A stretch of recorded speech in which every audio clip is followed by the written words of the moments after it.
Welcome back to the channel, Defense Against Dark Deeds, a magician's approach to self-defense. Today, we do philosophy.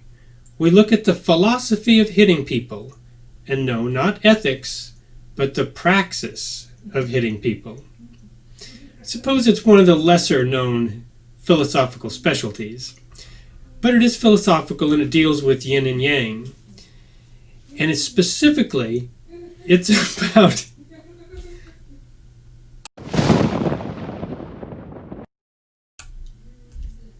Welcome back to the channel, Defense Against Dark Deeds, a magician's approach to self-defense. Today, we take a philosophical approach to self-defense as we look at the philosophy of hitting people, but not the ethics of hitting people, the praxis of hitting people. It's a bit of a yin-yang philosophy.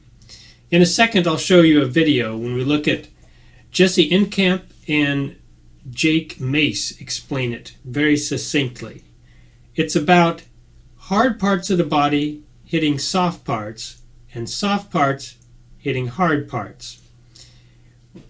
But the point I want to bring up today is that if you have a really hard pointy object, this is a Munio. It's a particular type of kubaton. It goes on your keychain and it gives you something to hold and gives you this sharp, relatively sharp, it's plastic, it's not going to cut anyone if you just rub it on them, but it's this very focused point that you can use to hit something, hit someone with. And how do you do that? That's the philosophy, the praxis of hitting people that we look at today. First, here's the clip. You're doing self-defense, go the extra little distance. Exactly. For real. Exactly. That's the point. Yeah. So what would be the style of hand positions or strikes you would use to hit the temple? Yeah, so for the temple, I would personally prefer perhaps the shuto, the sword or knife hand, because you want to use soft parts of the hand for hard parts of the body and hard parts of the hand for soft parts of the body. That's like a basic principle. My teachers in traditional Kung Fu taught me the exact same thing with the exact same words. Whoa, that's yin and yang. Exactly. Hard goes to soft, soft goes to hard. That balance, yeah, exactly. So this would be considered a hard or a soft? Yeah, I would consider this a hard part. Yeah, exactly, because it's so thin. It's right by the skull. So let me give you some examples.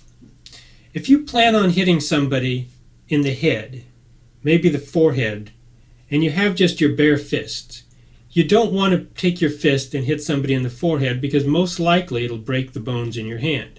The forehead is a very, very hard part of the body. Similarly, elbows are very hard parts of the body. And generally, you try to avoid hitting somebody in the forehead, hitting them in the elbows, hitting their fist, because those are hard parts of the body and it would hurt you if you were to hit them. That's if you were to hit them barehanded. But those rules don't quite apply when you have something even harder than the body. If you were to take this in your hand, and this has a nice ergonomic grip, it's a little bit wider in the center so that it fits right in the hand, it's flat, it doesn't turn once it's in there, and you have a nice good grip on it. This differs from most other kubatons on the market. Most other ones look a whole lot more like a pin. Some of them are bumpy that supposedly give you an ergonomic grip on them. But if you were to hit somebody with that, it's just going to slide that kubaton, that pin, some of even tactical pins, it's just going to slide it right to your hand. And of course there's people that say, oh, well, you just put your thumb on it. But if your thumb were really that strong to keep this from sliding as you hit it, you could just thwack somebody with your thumb, but you can't do that. So this is just going to slide through your hand. But something like this Munio, they have all different colors, different patterns. This one happens to be a nice owl for magic. This is going to stay where it's put because of the shape. Similarly, you can use a tactical flashlight, and it's a big enough size and it has this rough texture on it that it's also going to stay in your hand and not slide through. So if you have one of these hard objects, you can now hit somebody in a place that you normally couldn't. You can hit the elbows. You can hit the hands, the knuckles, the back of the hand. You can hit collarbones. You can hit the forehead, the top of the head. You can hit all those places that you normally would not hit if it was just your bare hands, because it would hurt. If somebody comes up behind you and grabs you, and they put their arms around you, and you have this in your hand, one place you could hit would be their knee if you can reach it. That would be a really good place. You could also hit them right in the thigh. If they have strong thigh muscles, that would be a secondary option. The knee would probably be better. If you've ever walked through your house late at night and it's dark and you're trying to walk through without turning the lights on and just happen to clip the corner of a bench with your kneecap, you know how hard, you know how much that hurts. You know how debilitating that is. Just a nice sharp point, and it doesn't have to be a hard blow, but right on the hard kneecap, it really hurts. Similarly with the elbows. If you've ever put your elbow down wrong on something, it can really hurt. It's like all that concentrated force in one little point. It's like stepping on a rock under the ball of your foot, or stepping on a Lego. Something very small and pointy can be really painful if it's in a hard part, like an elbow, the bones on the back of the hand, the collarbone, the shoulder, the head, the skull. Those hard points really call out to be hit by something even harder. I see a lot of people talking about these, and there's one video that shows a couple of people and they're testing it, and they're saying, no, I don't think that would hurt, and they're hitting, their palm or maybe their leg, and no, I don't think that would hurt very much at all, because they're not using it in the right way. They're hitting soft parts of the body.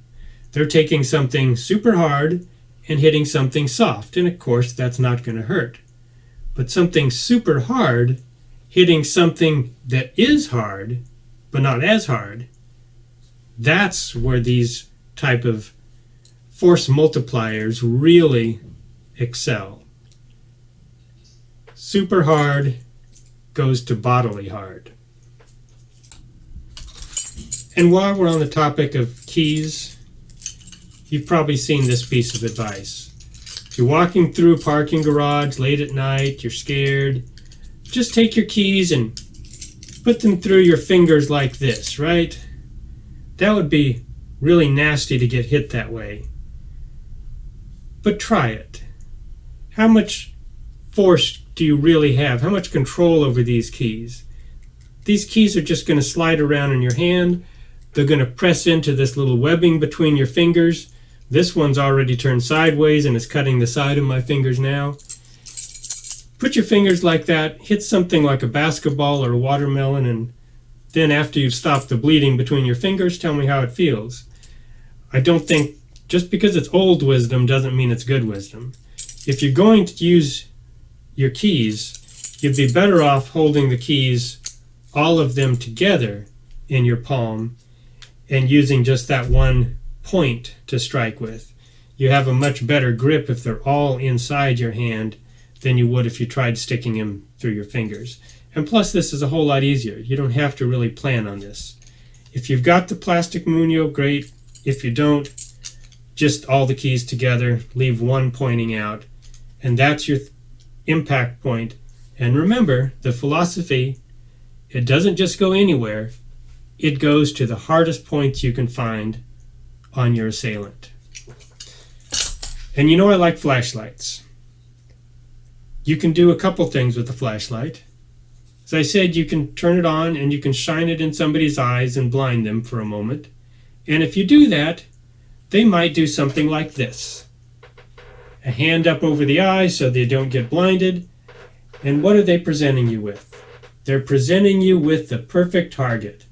And where does your flashlight strike bezel go? This too is a really hard, sharp object. Where does this go? When they put their hands up here, it goes right there. It beans them right in that elbow. It's just asking to be hit. That's the first strike that you use the tactical flashlight for. So I hope you found this interesting, the philosophy of hitting people.